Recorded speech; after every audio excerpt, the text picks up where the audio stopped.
एबे पार्वणर समय माँ भगवती स्वयं धरापृष्ठर अवतरण करिसेंती।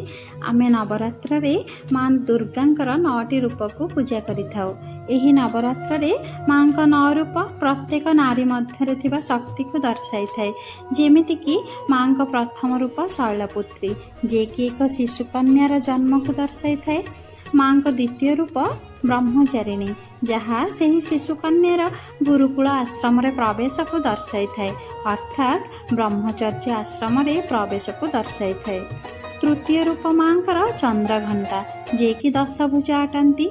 एही रूप से ही बालिकार प्रतीक अटे जे कि एबे गुरुकुल ज्ञान अर्जन करी आसीछि और सबु विद्या और कर्म रे निपुण और अनुभवी अटे।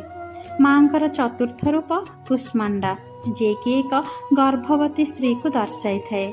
मार एही रूप रे गोटे कलसी माँ का हाथ रे अछि जहाँ गर्भर प्रतीक अटे।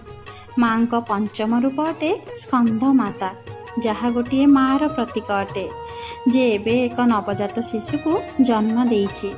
आउ जेमिति गोटे स्त्री माँ बनी सारिला परे अनेक शक्ति और ऊर्जा रे भरी जाए, सबु कार्य करिवार सामर्थ्यता पाखरे थाए, सेमिति माँकर षष्ठ और सप्तम रूप माँ कात्यायनी और माँ कालरात्रि रूप। एही रूप माँकर अत्यंत शक्तिशाली अटे।